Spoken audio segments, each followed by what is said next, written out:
Ja, moin Leute, willkommen auf meinem Kanal, willkommen zu Barkhafts und willkommen zu einer neuen Folge von Rudolf.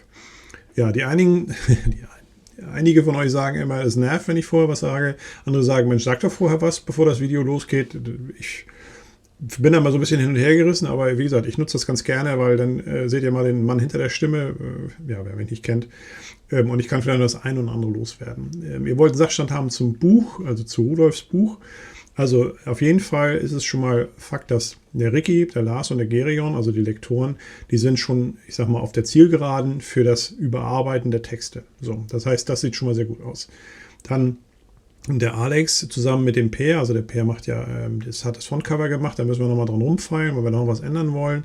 Und der Alex hat die Kriegskarte schon so ein bisschen entworfen und die beiden zusammen hoffe ich, dass sie das hinkriegen, dass wir da so eine einigermaßen gute Karte rauskriegen, wo man dann nachher das wirklich verfolgen kann. Das sieht auch ganz gut aus.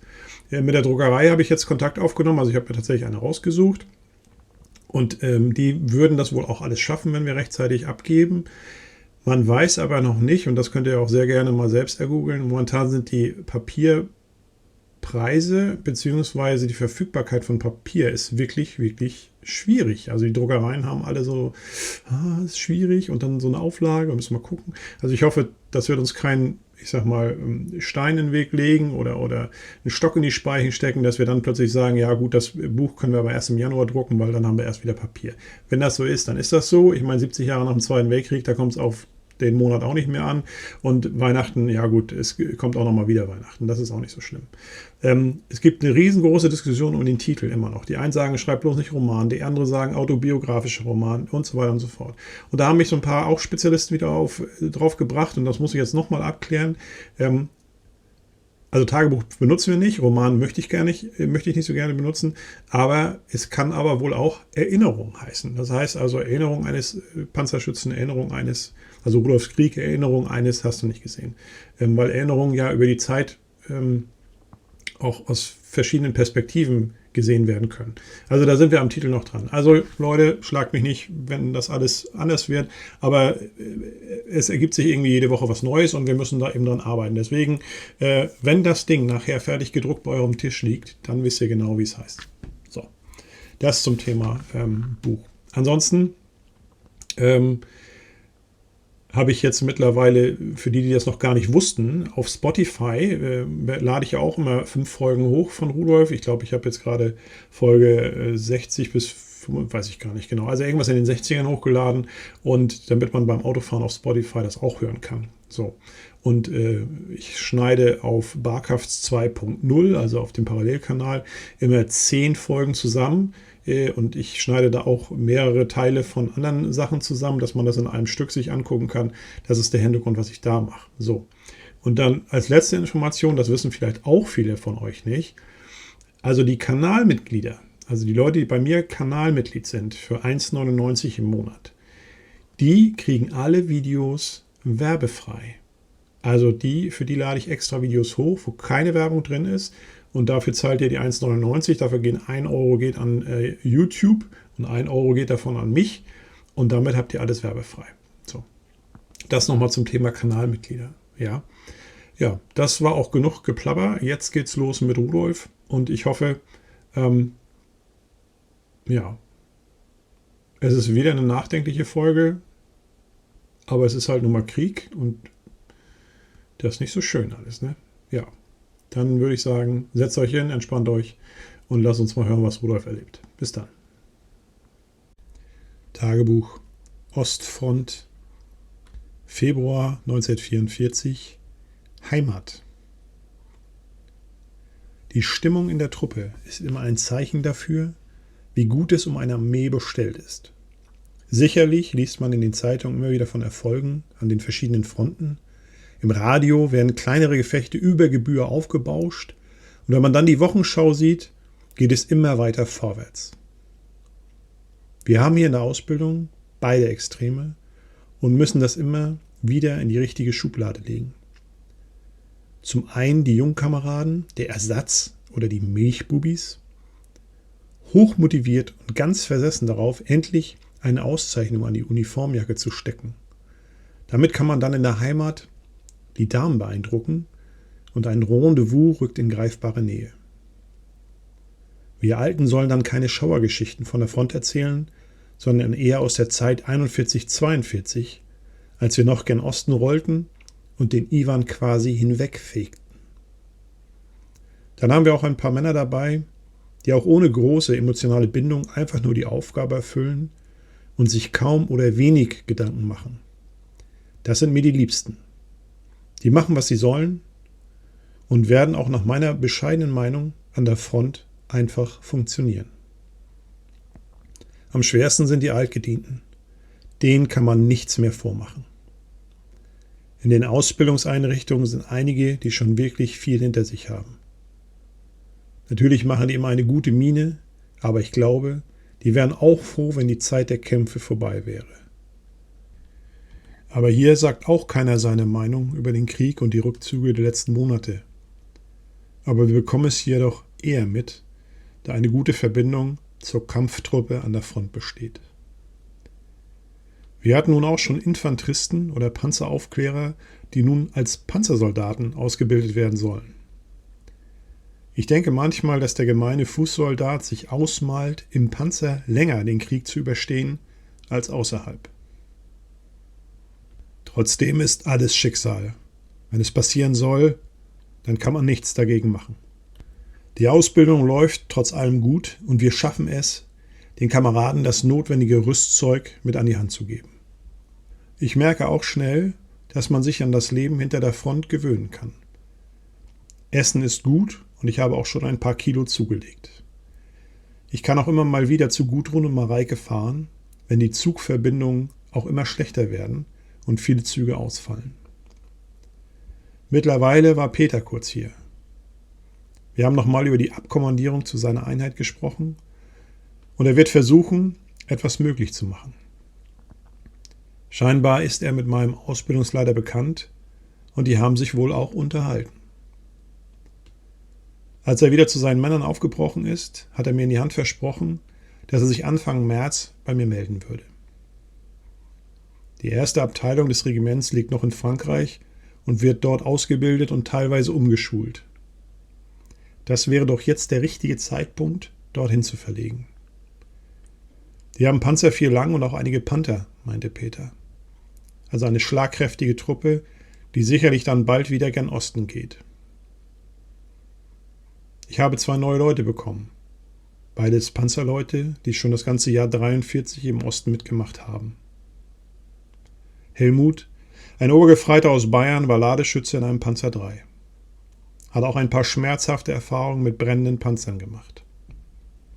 Er erzählte uns dann von seinem letzten Kampf im Osten. Sein Zug war mit mehreren Panzern einen Angriff auf einen T-34 Panzerverband gefahren, den sie in der Flanke packen sollten. Die schlichen sich durch ein Waldstück heran und es dauerte nicht lange, bis sie den Punkt erreichten, wo die feindlichen Fahrzeuge vorbeikommen sollten. Sie waren mit 8 Panzern und einigen SPW gut getarnt in Stellung gegangen, als nach ein paar Stunden dann die feindlichen Motoren zu hören waren. Das Gelände war abschüssig und die Panzerkanonen sollten gern Norden wirken. Stoßrichtung des Feindverbandes war Westen und somit war es ein leichtes, hier einen Keil in die Kolonne zu treiben und die Russen zu versprengen oder aufzureiben. Als der Feuerbefehl kam, schlug es mächtig in die feindlichen Fahrzeuge ein. 3 Feindpanzer waren gleich ausgeschaltet und der Rest hatte wohl schwere Schäden. Aber die T-34 drehten schnell ein und eröffneten ihrerseits das Feuer auf den Waldrand. Das Überraschungsmoment war vorbei und nun ging es Panzer gegen Panzer. Nur die Panzer IV mit den 7,5ern waren wirksam gegen die Russenpanzer. Es wurde dann befohlen, dass sie die Panzer III zurückzogen und den Tross des Verbandes dort angehen sollten. In einer kleinen Umfassung fuhren die also mit 2 SPW einen Bogen um das vermeintliche Ende der Kolonne. Scheinbar waren die Kommandanten im Jagdfieber und wollten endlich mal wieder die Zeche zurückzahlen. Aber das böse Erwachen kam dann schnell. Die Russen waren nicht darauf hereingefallen und hatten schnell eine Packfront aufgebaut. Helmut fuhr also mit seinen Kameraden voll in eine Packstellung rein. Die Russen schossen gleich einen Panzer ab und der SPW war bewegungsunfähig. Die Lanzer dort gingen in Stellung und versuchten, die Packbesatzung zu erledigen, doch die Entfernung war einfach zu groß. Die verbliebenen Panzer fuhren und schossen, aber die freie Fläche bot kaum Deckung. Als sein Panzer getroffen wurde, schepperte es ordentlich, dann nur Geschrei, der Panzermotor war aus und Rauch waberte durch den Kampfraum. Sonst schien aber keiner verletzt zu sein. Der Motor konnte wieder gestartet werden und der Feuerkampf gegen die Packgeschütze ging weiter. Dann wieder ein Treffer und der ganze Panzer wackelte. Der Funker brüllte Feuer und es ging der Befehl zum Ausboten. Der Richtschütze versuchte noch nach unten zu greifen, um dem Fahrer zu helfen. Der war aber schon tot, da die feindliche Granate wohl durch die Bugplatte gedrungen und dann auch durch seinen Oberkörper marschiert war. Nun merkte wohl auch der Richtschütze, dass sein Fuß verletzt war und zwängte sich aus dem Turm. Der Kommandant war bewusstlos und das Feuer griff um sich. Dann knallte es noch einmal und nun war es aus. Der Panzer brannte stark und jetzt ging es um Sekunden. Der Funker war schon raus und auf den Turm geklettert und zog den Kommandanten hoch. Helmut schob von unten und schon griffen die Flammen nach seinen Beinen. Als er endlich herauskam, stand er schon in Flammen, ließ sich vom Panzer fallen und der Funker löschte Helmuts Uniform so gut er konnte. Aber es war noch nicht vorbei. Sie mussten weg. Helmut schnappte sich den Kommandanten und der Richtschütze mit dem verletzten Fuß hängte sich an den Funker. Nun waren auch alle 3 Panzer ausgeschaltet und sie mussten zusehen, dass sie wegkamen. Er schaute noch nach rechts zu seinen Kameraden, als im gleichen Moment eine Granate einschlug. Nachdem sich der Rauch verzogen hatte, war vom Funker und Richtschützen nichts mehr übrig geblieben. Der Kommandant war wieder zu sich gekommen, hatte auch einige Verletzungen, aber konnte laufen. Helmut hing die verbrannte Uniform von den Gliedmaßen, aber zusammen schafften sie es, aus dem Feuerbereich der Packs zu kommen. In einem Graben machten sie Pause und die restlichen Männer vom SBW kamen angerannt, um auch Deckung zu finden. Schon waren Radfahrzeuge der Russen zu sehen, die sicherlich die Besatzung einkassieren wollten. Also weiter zurück. MG-Gaben pfiffen über sie hinweg und Infanteriefeuer flammte auf.